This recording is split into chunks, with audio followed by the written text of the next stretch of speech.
রাসূলুল্লাহ হযরত বেলাল হাবশী রাদিয়াল্লাহু তাআলা আনহু খালা সাহাবী ছিলেন।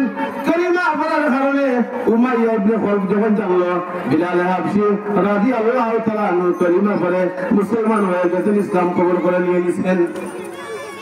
উমাইয়া ইবনে খালদ বেলাল হাবশী রাদিয়াল্লাহু তাআলা আনহুকে মরুভূমির বালুর মধ্যে, গরম রোদের মধ্যে শুয়াইয়া বালুর মধ্যে সারা শরীর থেকে খাবার খুলিয়া খাবার সারা উঠা গায়ে বালুর মধ্যে শুয়াইয়া বুকুর উপরে বিশাল বড় পাথর রাখিয়া বিভিন্ন সময় দুষ্ট ছেলেদের মাধ্যমে বেলাল রাদিয়াল্লাহু তাআলাকে টানায় আসা করাইতো আর বলা হইতো, রে বেলাল, যদি মুহাম্মাদের দিন তরক করে দাও, মুহাম্মাদের দিন যদি ছেড়ে দাও, আর এমন কষ্ট তোমাকে সহ্য করতে হবে না, আজ থেকে তোমাকে এমন কষ্ট থেকে মুক্ত করে দেওয়া দিব।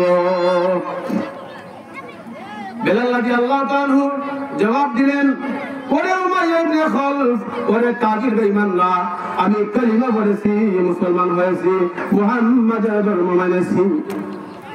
তোমরা আমি বেলালকে যদি মেরেও ফেলো, আমার জীবন যদি শেষ করে দিল, আমাকে যদি আবার আল্লাহ জিন্দা করেন, আবার তোমরা মেরে ফেলো, আবারও যদি আমাকে আল্লাহ জিন্দা করেন, আবারও মেরে ফেলো, অর্থাৎ তোমরা যদি বারবার আমাকে মারো আর আমার আল্লাহ বারবার আমাকে জিন্দা করেন, তবু আমি কালিমা পড়েছি, এক আল্লাহ বিশ্বাস করেছি, শতবার আমি বেলাল আমার জীবন দিতে রাজি, তবু কালিমা ছাড়তে আমি রাজি না। বেলাল রাদিয়াল্লাহু তাআলা কে আবু বকর সিদ্দিক রাদিয়াল্লাহু তাআলা আজাদ করে কিনে আজাদ করে রিয়া দিলেন। সাহাবায়ে কেরাম একদিন জিজ্ঞাসা করলো, বেলাল, কাফির বেঈমানরা যখন তোমাকে নির্যাতন করতে কষ্ট দিত, তখন তুমি আল্লাহু আহাদ আল্লাহু আহাদ বলতে, ও বেলাল, মাঝে মধ্যে দেখতাম শুনতাম তোমার আল্লাহ আহাদ শব্দের আওয়াজ উচ্চ হয়ে গেছে, বড় হয়ে গেছে। বেলাল রাদিয়াল্লাহু তাআলা জবাব দেন, ওরে নবীর সাহাবায়ে কেরাম, কাফির বেঈমানরা যখন আমাকে কষ্ট দিত, আমি খুব কষ্ট পাইতাম যখন আমি জবান দিয়ে আল্লাহু আহাদ, আল্লাহ এক, আল্লাহ এক, কুল হুয়াল্লাহু আহাদ, আল্লাহুস সামাদ, লাম ইয়ালিদ ওয়া লাম ইউলাদ ওয়া লাম ইয়াকুল লাহু কুফুয়ান আহাদ। আল্লাহ নবী ফরমায়েন, কেউ যদি গাইলে তিনবার, কোন মানুষ যদি তিনবার সূরা ইখলাস তিলাওয়াত করে, কুল হুয়াল্লাহ সূরা যদি তিনবার তিলাওয়াত করে, মহান আল্লাহ ওই ব্যক্তির আমলনামায় এক খতম কুরআন মাজিদ খতমের সওয়াব দিয়া দিবেন।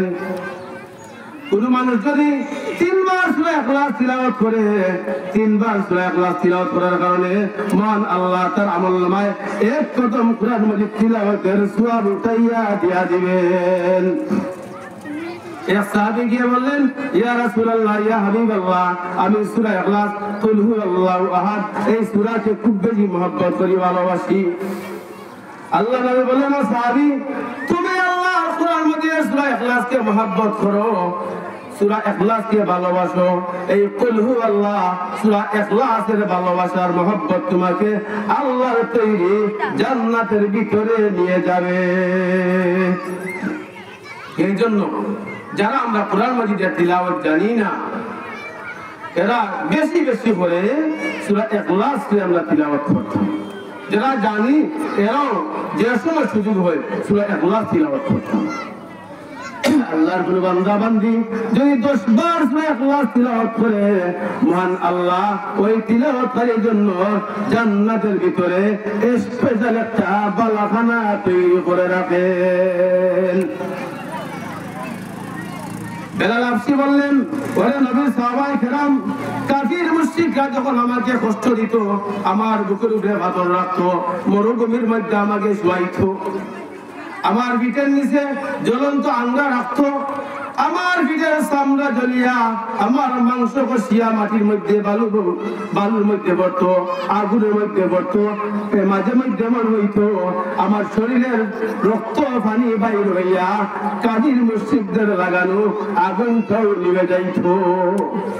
ওরে নবীর সাহাবায়ে কেরাম, আমি যখন আমার জবান দিয়া আল্লাহর নাম উচ্চারণ করতাম, আল্লাহু আহাদ আল্লাহু আহাদ আল্লাহু আহাদ, যখন আমি আল্লাহর নাম নিতাম, কাফির বেঈমানরা আমাকে কি পরিমাণ কষ্ট দেন, আমি এই কষ্টটা বিন্দু পরিমাণ অনুভব করতে পারতাম না। ওই দিনের জন্য আমাদের সাহাবায়ে কেরাম অনেক কষ্ট করছেন। সুমাইয়া রাদিয়াল্লাহু তাআলা আনহা কষ্ট করছেন। শেষ পর্যন্ত সুমাইয়া রাদিয়াল্লাহু তাআলা আনহা এই কলিমা পড়ার কারণে সুমাইয়া রাদিয়াল্লাহু তাআলা আনহাকে নির্মমভাবে শহীদ করা হয়েছে। ইসলামের জন্য পুরুষরা যেরকম ভাবে জীবন দিতেন, নারীরাও ওই রকম